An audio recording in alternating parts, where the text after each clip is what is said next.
नमस्कार, मैं Bhimaram Chaudhary, assistant professor, sociology department, SPC government college Ajmer. मैं एसपीसी गवर्नमेंट कॉलेज अजमेर के समाजशास्त्र विभाग के यूट्यूब चैनल में आपका स्वागत और अभिनंदन करता हूँ। डियर स्टूडेंट्स, इससे पहले जो वीडियो आपके साथ शेयर किया गया था, उसमें हमने बी पार्ट थर्ड की सेकंड पेपर सामाजिक मानव शास्त्र की जो पहली यूनिट है, उस पहली यूनिट में जो हमारे लिए निर्धारित टॉपिक है संस्कृति, संस्कृति का अर्थ और संस्कृति विकास के सिद्धांत, इस टॉपिक की शुरुआत की थी और मैंने संस्कृति का प्रारंभिक परिचय अर्थ आपके सामने प्रस्तुत किया था। आज हम संस्कृति की परिभाषा और इसकी विशेषताओं की चर्चा करेंगे। हम ये चर्चा कर चुके हैं कि संस्कृति एक व्यापक अवधारणा है, अमूर्त अवधारणा है। संस्कृति है, समाज है, व्यक्तित्व है, तीनों अंतर्निर्भर है और अमूर्त अवधारणा है। और समाजशास्त्र और सामाजिक मानव शास्त्र दोनों विषयों की एक महत्वपूर्ण अवधारणा है। सामाजिक मानव शास्त्र से मेरा तात्पर्य यहाँ व्यापक स्तर पर मानव शास्त्र से है, यानी कि सामाजिक मानव शास्त्र समाजशास्त्र का ही एक भाग है, लेकिन समाजशास्त्र और मानव शास्त्र दोनों में संस्कृति, व्यक्तित्व एवं समाज तीनों की कॉन्सेप्ट है, मुख्य अवधारणाएं हैं और इनका व्यापक स्तर पर प्रयोग होता है और इनको बेहतर ढंग से समझना बहुत जरूरी है। संस्कृति हमारी मानव समाज की समग्र जीवन शैली, सामाजिक विरासत, हमारी सामाजिक व्यवहार प्रणाली की समग्रता का प्रतिनिधित्व करती है। एक व्यापक अवधारणा है। संस्कृति के बिना मनुष्य समाज, पशु समाज रह जाता है, इसके अलावा और कुछ नहीं है। संस्कृति हमें अन्य प्राणियों से अलग करती है, पशु समाज से अलग करती है, हमें विशिष्ट बनाती है, हमें वो क्षमताएं, योग्यताएं देती है जो हमें विकास के लिए, प्रगति के लिए, उन्नति के लिए सक्षम बनाती हैं। और समाज का जो आधुनिक स्वरूप है, संस्कृति का जो उन्नत स्वरूप है, वह उन्हीं प्रकृति प्रदत्त क्षमताओं के कारण है। आज हम समाज के जिस उन्नत स्तर पर ये जीवन जी रहे हैं, ये संस्कृति का ही परिणाम है। तो संस्कृति की विशिष्टता है और मानव जाति को ये दूसरे समाजों से, दूसरे जीवों से बिल्कुल अलग करती है। जहाँ तक बात उन प्रकृति प्रदत्त क्षमताओं की है जिनके कारण संस्कृति का विकास हुआ है, उनकी हम चर्चा कर चुके हैं। जाने माने सामाजिक मानव शास्त्री लेस्ली वाइट ने अपनी पुस्तक द इवोल्यूशन ऑफ कल्चर, उसके अंदर है जो सामाजिक मानव शास्त्र की इस महत्वपूर्ण अवधारणा संस्कृति के उद्विकास के उन मूलभूत आधारों की चर्चा की है जिनके कारण संस्कृति का विकास हो पाया है। उन्होंने हमें बताया कि प्रकृति प्रदत्त जो 5 क्षमताएं हैं जिनके कारण संस्कृति का विकास हो पाया है, संस्कृति का संरक्षण हो पाया है, संस्कृति का एक पीढ़ी से दूसरी पीढ़ी तक संचरण हो पाया है, उनमें सबसे पहली विशेषता है मनुष्य की सीधे खड़े होने की क्षमता। दूसरा है स्वतंत्र घूमने योग्य हाथ और अंगूठा। तीसरा है तीक्ष्ण दृष्टि। चौथा है मेधावी मस्तिष्क यानी कि बुद्धि। और 5वीं विशेषता है और 5वां पॉइंट है, बिंदु है, इसका आधार है भाषा। इन प्रकृति प्रदत्त 5 क्षमताओं के कारण जो मुख्य रूप से उसकी सावयवी विशेषताएं कह सकते हैं हम, ऑर्गेनिक सावयवी फीचर्स, कैरेक्टरिस्टिक्स मानव के इनको कह सकते हैं, जिनके कारण वह संस्कृति का विकास कर पाने में सफल हुआ है। और दूसरे प्राणी है, उनमें संस्कृति का अभाव है, वो उतने विकसित नहीं हो पाए हैं, उनमें समाज और संस्कृति का अभाव है। मुख्य रूप से संस्कृति का अभाव है उनमें। समाज, हम सामाजिक संबंधों की व्यवस्था को कहते हैं, तो दूसरे जीवों में भी काफ़ी हद तक सामाजिक संबंधों की व्यवस्था देखने को मिलती है, लेकिन संस्कृति मनुष्य की विशिष्ट क्षमता है, इसकी विशिष्टता है। अब हम चर्चा करेंगे संस्कृति की परिभाषा की। सामाजिक मानव शास्त्री हैं, उन्होंने संस्कृति को अलग अलग ढंग से परिभाषित किया है, लेकिन सर्वप्रथम संस्कृति को व्यवस्थित रूप से परिभाषित करने का श्रेय ब्रिटिश सामाजिक मानव शास्त्री E.B. टाइलर को जाता है। उन्होंने अपनी पुस्तक द प्रिमिटिव कल्चर में संस्कृति को सर्वप्रथम व्यवस्थित रूप से परिभाषित किया उन्होंने ये बताया है कि संस्कृति वह जटिल समग्र है जिसमें ज्ञान, विश्वास, कला, नैतिकता, प्रथा, विज्ञान, उन सभी क्षमताओं और आदतों का समावेश होता है जो मनुष्य समाज का सदस्य होने के नाते प्राप्त करता है। यानी कि मनुष्य समाज में रहकर जो कुछ अर्जित करता है, जो कुछ प्राप्त करता है, वह सब संस्कृति कहलाता है। ये ईवी टाइलर की परिभाषा है।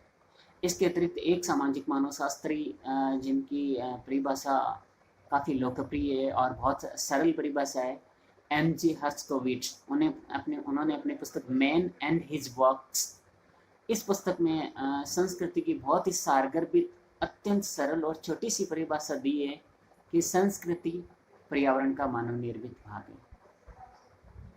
इसका तात्पर्य ये है कि हमारे चारों ओर का जो पर्यावरण है उसमें वह चीज़ें जो इंसान ने नहीं बनाई वह प्रकृति प्रदत्त है, प्रकृति ने बनाई है, और वह चीज़ें जो इंसान ने बनाई है वह संस्कृति है। इससे पहले की वीडियो में भी मैंने आपके साथ ये शेयर किया था कि जो इन चीज़ें हमारे चारों ओर है, जिनको हम देख सकते हैं या नहीं देख सकते हैं, वह सब प्रकृति है, और जो चीज़ें हमने बनाई हैं, इंसान ने बनाई है, वह सब संस्कृति है। तो ये इसके अलावा जाने माने सामाजिक मानवशास्त्री बी मेलिनोवस्की ने भी संस्कृति को आवश्यकताओं के साथ जोड़ा है कि संस्कृति हमारी आवश्यकताओं की पूर्ति करने वाली एक संगठित व्यवस्था है। इसी तरह रूथ बेनेडिक्ट ने भी संस्कृति को परिभाषित किया है। अलग अलग सामाजिक मानवशास्त्रियों ने अलग अलग तरीके से इसको परिभाषित किया है, लेकिन सारूप ने हमने 2 सामाजिक मानवशास्त्रियों की परिभाषाओं पर चर्चा की है। उनका सार निकल कर यही आता है कि संस्कृति एक सामाजिक विरासत है, हमारी समग्र जीवन शैली है, टोटल वे ऑफ लाइफ है, और हमारी व्यवहार प्रणाली, बिहेवियर पैटर्न है। यानी संस्कृति के अंदर वह सब कुछ आ जाता है, यानी हमारी जीवन शैली, हमारी सामाजिक विरासत, हमारी व्यवहार प्रणाली, इन सब की जो समग्रता है जिसमें ये सब चीज़ें समाहित होती है, वह संस्कृति है। अब संस्कृति को और अधिक गहराई से समझने के लिए इसकी विशेषताओं पर चर्चा करना जरूरी है।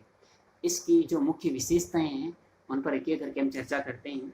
सबसे पहली और जो महत्वपूर्ण विशेषता है वह है कि संस्कृति सीखी जाती है और यह एक सामाजिक विरासत है। इसका मतलब ये है कि संस्कृति हमें आनुवंशिक रूप से नहीं मिलती है, यह आनुवंशिक विशेषता नहीं है। संस्कृति को सीखना पड़ता है और यह प्रक्रिया समाजीकरण के माध्यम से होती है। समाजीकरण के माध्यम से हम संस्कृति को आत्मसात करते हैं, उसे अपनाते हैं और उसके अनुसार व्यवहार करते हैं। जो भी हम व्यवहार करते हैं, हमारा जो व्यवहार है, बिहेवियर है, सुबह से लेकर शाम तक का, छोटे से छोटे व्यवहार से लेकर बड़े से बड़े व्यवहार तक, वह सब हमने संस्कृति से सीखा है। किस तरह बातचीत करनी है, किस तरह खाना खाना है, किस तरह कपड़े पहनने हैं, किस तरह बड़ों से बात करनी है, किस तरह छोटों के साथ प्रस्तुत होना है, किस तरह ऑफिस में व्यवहार करना है, किस तरह सार्वजनिक स्थानों पर व्यवहार करना है, और क्या चीज़ें करनी है, क्या चीज़ें नहीं करनी है, क्या सही है, क्या गलत है, ये सब चीज़ें हमें संस्कृति सिखाती है। तो संस्कृति सीखी जाती है और ये सामाजिक विरासत है। सामाजिक विरासत का मतलब ये संपूर्ण समाज का एक गुण है और संपूर्ण समाज इसको एक पीढ़ी से दूसरी पीढ़ी तक हस्तांतरित करता है। वह सब चीज़ें सबकी होती हैं, उसे हम विरासत कहते हैं। ये संपूर्ण समाज की विशेषता है, संपूर्ण समाज का गुण है, संपूर्ण समाज की विशेषता है, इसलिए हम इसको सामाजिक विरासत कहते हैं। दूसरी जो महत्वपूर्ण विशेषता है वह है कि संस्कृति की प्रकृति अनुकूलनशील, परिवर्तनशील, संगठित और संचयी होती है। यानी संस्कृति अनुकूलनशील होती है, समय के साथ इसमें बदलाव आते हैं, ये अनुकूल हो जाती है नई परिस्थितियों के साथ, देश काल परिस्थितियों के अनुसार संस्कृति में अनुकूलन होता रहता है। ये परिवर्तनशील भी है, संस्कृति में समय के साथ परिवर्तन भी होता है। उदाहरण के लिए देख लीजिए, पहले हम बातचीत के लिए, संचार के लिए कागज पत्रों का सहारा लेते थे, आज हमारे पास मोबाइल है। इसी तरह यातायात और उसके लिए हम बैलगाड़ी इस तरह के साधन काम में लेते थे, आज बसें हैं, कारें हैं, मोटरसाइकिलें हैं, बहुत सारे यातायात के साधन हैं, हवाई जहाज है, रेलगाड़ी है। तो ये समय के साथ संस्कृति के अंदर परिवर्तन आता है। इसे पहले अभिवादन के लिए बहुत सारे अलग अलग तरीके थे। आजकल हमने दूसरे अभिवादन के दूसरे तरीके अपना लिए हैं। उदाहरण के लिए हाथ मिलाना, यह हमने दूसरे समाजों से सीखा है।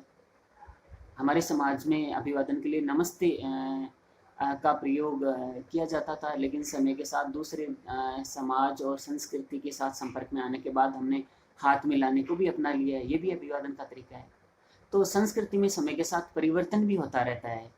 ऐसे असंख्य उदाहरण है, आप डे टू डे लाइफ में देख सकते हैं, जिससे आप ये कह सकते हैं कि संस्कृति अनुकूलनशील होती है, परिवर्तनशील होती है। इसके साथ इसकी प्रकृति संगठित होने की होती है, यानी कि यह संगठित होती है। इसके कुछ नियम और व्यवस्थाएं होती है। यह कोई अव्यवस्था का नाम नहीं है। इसके कुछ नियम होते हैं, मापदंड होते हैं, और वो पीढ़ी दर पीढ़ी चलते रहते हैं। इसमें एकदम बदलाव नहीं आता है।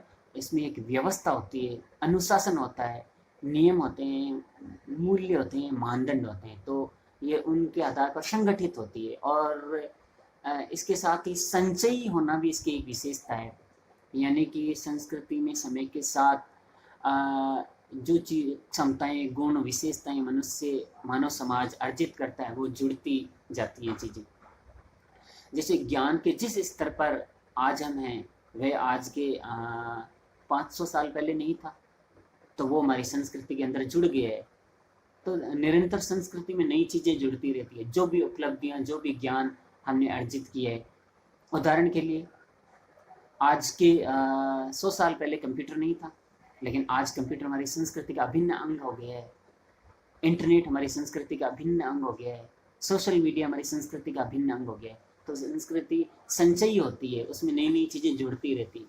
तीसरी जो विशेषता है, संस्कृति में संचारित होने का गुण होता है, हस्तांतरित होने का गुण होता है। यानी संस्कृति एक पीढ़ी से दूसरी पीढ़ी तक हस्तांतरित होती है।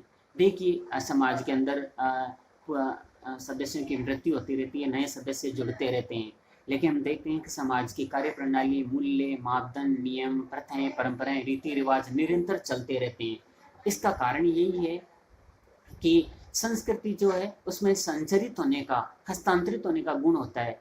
समाज के जो पुराने सदस्य हैं, संस्कृति और समाज की जो विशेषताएं, गुण है, कार्य प्रणाली, उनको समाज के नए सदस्यों को हस्तांतरित करते रहते हैं, और ये निरंतर चलता रहता है। यानी इसमें निरंतरता और परिवर्तन दोनों चीज़ें चलती रहती हैं।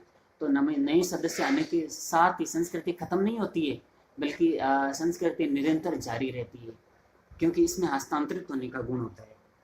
इसके बाद में चौथी विशेषता है, प्रत्येक समाज की विशिष्ट संस्कृति होती है, और इसमें सामाजिक गुण निहित होता है।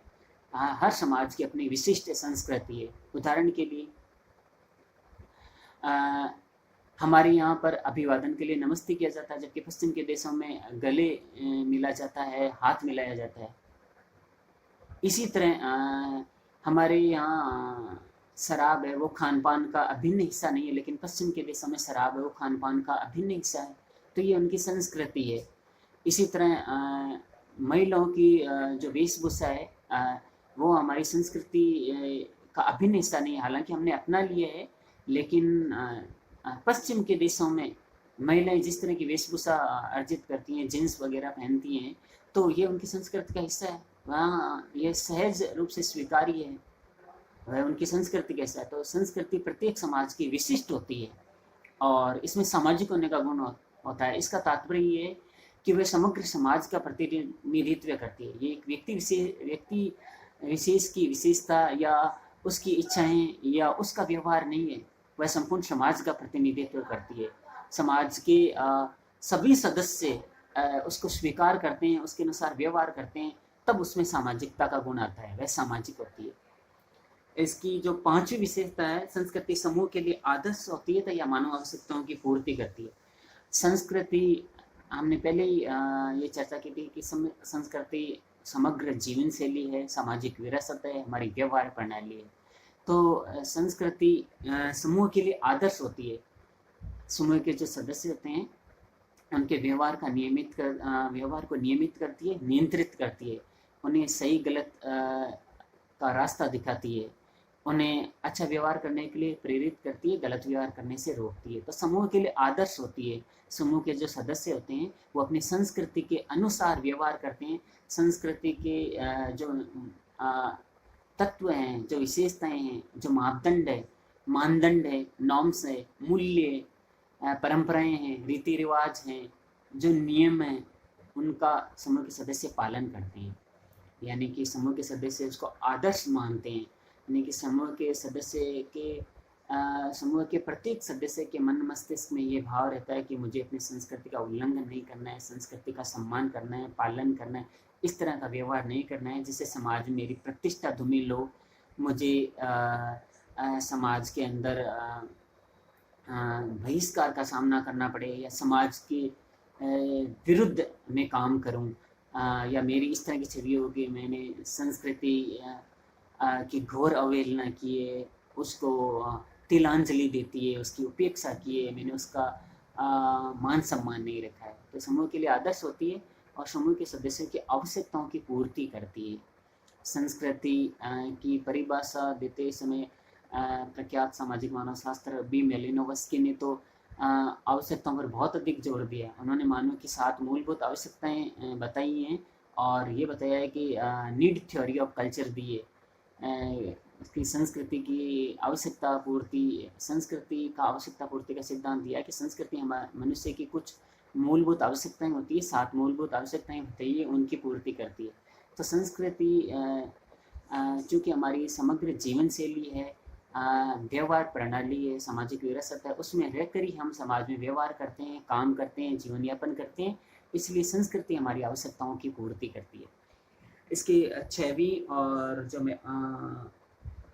महत्वपूर्ण विशेषता है वह संस्कृति अधिवैयक्तिक और अधिसावयवी होती है। यानी कि संस्कृति सुपर इंडिविजुअल है और सुपर ऑर्गेनिक है। इसका मतलब है कि संस्कृति का निर्माण व्यक्ति मिलकर करते हैं, लेकिन एक व्यक्ति विशेष पर यह निर्भर नहीं है। यानी एक व्यक्ति विशेष के गुण, उसकी आदतें, वह संस्कृति नहीं है, नहीं, इसका अस्तित्व व्यक्ति विशेष पर निर्भर करता है। यह समाज के सभी सदस्यों, अनेक व्यक्तियों के अनेक सालों की असंख्य सामाजिक अंतरक्रियाओं से निर्मित व्यवस्था होती है और बहुत सारे व्यक्ति मिलकर संस्कृति का निर्माण करते हैं, बहुत सारे व्यक्ति मिलकर संस्कृति का संरक्षण करते हैं, उसका संचरण करते हैं। इसलिए संस्कृति का निर्माण, इसका संरक्षण, इसकी निरंतरता व्यक्ति विशेष पर नहीं है। संस्कृति अधिव्यक्तिक है, इसका तात्पर्य ये है, और व्यक्ति को उसका पालन करना होता है। दूसरी विशेषता है कि संस्कृति अधिसावयवी है, सुपर ऑर्गेनिक है। इसका तात्पर्य ये है कि संस्कृति का निर्माण मानव की 5 जो विशेष प्रकृति प्रदत्त सावयवी विशेषताएं हैं उनके आधार पर हुआ है, लेकिन यह सावयव से अधिक है। यह उनसे ऊपर की चीज़ है। संस्कृति एक सावयवी गुण नहीं है। यानी कि और अधिक सरल शब्दों में समझें तो संस्कृति भी हमें वंशानुक्रमण से प्राप्त नहीं होती है, आनुवंशिक रूप से प्राप्त नहीं होती है। एक चीज़ तो ये है, इसमें समाज के सदस्य मिलकर अंतरक्रिया के माध्यम से सैकड़ों सालों से इसका विकास करते आए हैं, निर्माण करते आए हैं, संरक्षण करते आए हैं। इस कारण आज हमारे सामने इस स्वरूप में, यानी निरंतर विकसित होती रहती है, एक पीढ़ी से दूसरी पीढ़ी तक हस्तांतरित होती है, लेकिन आनुवंशिक रूप से स्वतः ही हमें नहीं मिलती है। एक तो आनुवंशिक रूप से संचरण नहीं होता है इसका, और यह सावयव नहीं है, सावयव से बढ़कर है, उससे ऊपर है। संस्कृति अधिसावयवी है, इसका तात्पर्य ये है। तो ये सार रूप में मैंने संस्कृति की परिभाषा और संस्कृति की विशेषताओं का आपके सामने विवेचन प्रस्तुत किया है। मैं उम्मीद करता हूँ कि आपने संस्कृति का अर्थ, संस्कृति की परिभाषा और संस्कृति की विशेषताओं को अच्छे ढंग से समझा है, और संस्कृति की ये जो अवधारणा है ये आपके लिए इस वीडियो लेक्चर के माध्यम से स्पष्ट हुई है। यह एक महत्वपूर्ण अवधारणा है जिसको समझना, इस विषय को समझने के लिए बहुत ज़रूरी है, और मैंने प्रयास किया है कि बहुत ही सरल और सारगर्भित तरीके से आपको ये चीज़ समझाई जाए। डियर स्टूडेंट्स, यह संस्कृति की अवधारणा का सार था जो मैंने आपके सामने प्रस्तुत किया है। धन्यवाद।